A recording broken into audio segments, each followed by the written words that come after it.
साक्षी को उस लड़के ने इतनी बेरहमी से मारा। मैं ये पूछना चाहता हूँ, क्या वाकई में साहिल ने मारा या हमने ही मारा? ऐसा इंसान जो इतनी बेरहमी से किसी की जान ले रहा है, जैसा उसका मन निर्मित हो गया है, वो बना तो इस देश और इस समाज के संस्कारों से ही है। जरूर ये समाज, ये देश, ये लोग इतने जहरीले होंगे कि वो जहर साहिल के नाम से इकट्ठे रूप में दिखाई दे रहा है। क्योंकि इंसान बनता तो समाज से ही है, समाज से ही सीखता है। इंसान की चेतना विकसित होती ही समाज से, देश से और लोगों से है। उसकी चेतना उसके आसपास के माहौल से ही प्रभावित होती है। और समाज तो मैंने, आपने और हम सब ने बनाया है। लेकिन हम लोग कभी मानेंगे नहीं कि हमारी गलती है। हम ये सोचते हैं कि इस साहिल वाले शरीर ने हत्या करी है, इस शरीर को फांसी दे दो। लेकिन उस शरीर को चलाने वाले मन को बनाया तो इसी समाज ने है, इसी देश ने है। तो ज्यादा बड़ी गलती तो समाज की है, देश की है। आप उस शरीर को फांसी देके अपने आप को बचाना चाहते हो। आप अपनी गलती के बारे में सोचना भी नहीं चाहते कि इतनी बड़ी घटना हुई है, कहीं मैं भी इसमें सम्मिलित तो नहीं।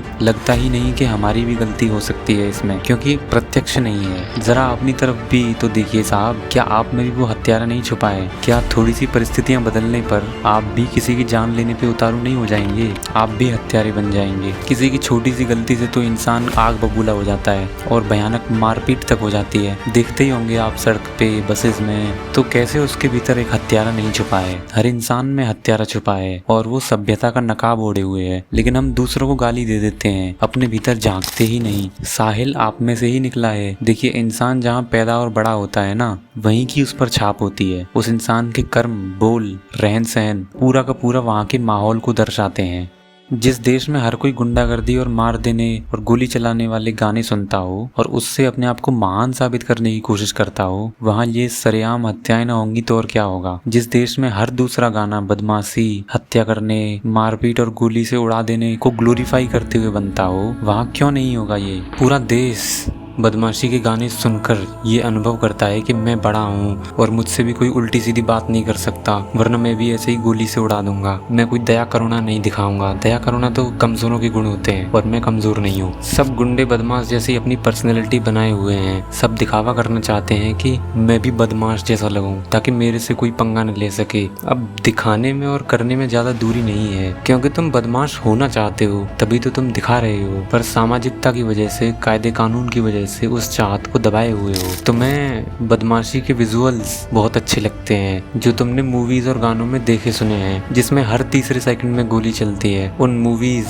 और गानों को देख सुनकर तुम्हारे अंदर वो गुंडागर्दी, बदमाशी करने की चाहत पैदा हो गई है। वरना तुम नहीं चाहते किसी भी रौब जमाना या दावेदारी करना, किसी को मारना। और गोली की आवाज तो जैसे हर किसी को अच्छी लगती हो, हर किसी की फेवरेट हो गई हो। तो कैसे यहाँ हत्याएं नहीं होंगी? ये समाज तो खुद हत्या को प्रोत्साहन दे रहा है। ये समाज तो खुद हत्या, बदमाशी, गुंडागर्दी करने को ग्लोरीफाई कर रहा है। सब में सबकॉन्शियसली मारकाट मचा देने की इच्छा है। सबको डर है कि कहीं लोग मुझे छोटा ना समझ लें, इसलिए सब बदमाश की तरह पर्सनैलिटी बना के रखते हैं। लोग बोल भी देते हैं कि मैं तुझे मार दूंगा, गड़वा दूंगा, और बोलने में और करने में ज्यादा अंतर नहीं होता। अगर उस इंसान से कोई बोलने लगे कि तू बस बोलता रहता है, करता कुछ नहीं है, तेरे से होगा भी नहीं कुछ, तो उसके अहंकार को बुरा लगेगा और उसके भीतर जो वो बोल रहा था उसे कर देने की आग भी लगेगी। तो इतने सारे लोग अपने आप को बदमाशी से जोड़ते हैं, तो क्यों नहीं इस तरह की घटनाएं देश में होंगी? और ये केस तो सामने आ गया है। बाकी पता नहीं कितने केस होते होंगे जो मीडिया में आ ही नहीं पाते होंगे, जहाँ सीसीटीवी नहीं होते होंगे। आपने भी गुंडागर्दी, बदमाशी वाले गाने बड़े शौक से सुने होंगे और अपने स्टेटस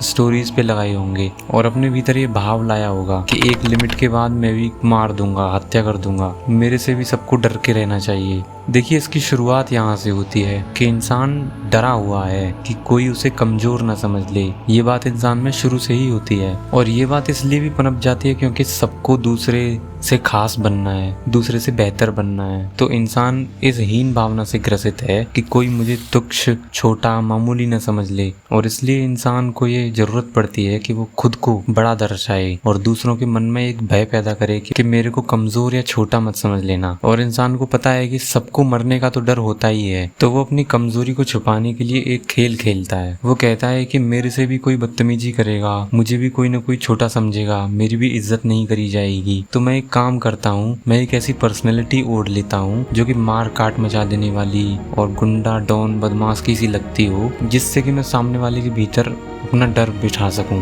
और जो मेरी कमजोरी है, जो मेरे अंदर डर है कि कोई मेरे को छोटा ना समझ ले, वो छिपी रहे। तभी तो कहते हैं कि जो डरा हुआ है वही दूसरे को डराता है। तो वो अपनी पर्सनैलिटी ही वैसी कर लेता है ताकि कोई उसे छेड़े ना, और उसके बारे में हमेशा दूसरे के मन में भय बना रहे। और यही कारण है कि इंसान को मार काट मचा देने वाले इतने गाने प्रभावित करते हैं, क्योंकि वो इनका उपयोग करके अपने ताकतवर और अपने बड़े होने की जरूरत को पूर्ति देता हुआ मालूम पड़ता है। लेकिन इंसान की असलियत तो यही है कि वो किसी को मारना नहीं चाहता, लेकिन अगर वो अपनी पर्सनैलिटी इस बात के अनुकूल कर ले और ऐसा दर्शाने लगे कि मैं तो प्यार करने वाला इंसान हूँ, सबको प्यार दो, प्यार लो, तो सारी दुनिया के लोग उसे कमजोर समझेंगे और उसे दबा के रखेंगे। इस भय से वो अपने ऊपर एक झूठ की चादर ओढ़े रखता है। वो चादर उसकी दूसरों को डराने के लिए पर्सनैलिटी है। वो अपने आसपास एक भय का माहौल बना के रखता है कि मैं भी मार काट मचा सकता हूँ, तो मेरे से भी थोड़ा लिमिट में रहना है और रिस्पेक्ट से पेश आना है। अब जब कोई उसके इस झूठ को खोलने लगता है कि भाई तू बस बोलता है,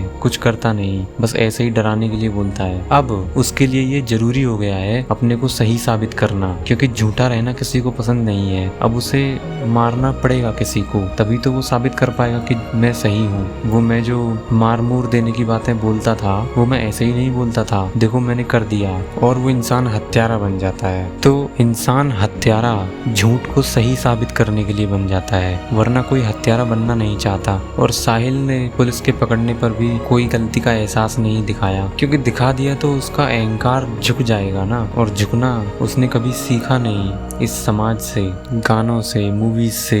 अगर मन को समझने की, झूठ को समझने की शिक्षा समाज में दी जाए तो हत्यारे बनेंगे ही नहीं, और तो और प्यार करने वाले लोग पैदा होने लगेंगे। आचार्य प्रशांत मन में भरे झूठ को समझने के लिए वेदांत की शिक्षा को समाज में ला रहे हैं, जिससे इंसान के मन में सच्चाई का उदय हो रहा है। हमें ज्यादा से ज्यादा आचार्य प्रशांत को दूसरे लोगों से अवगत कराना चाहिए।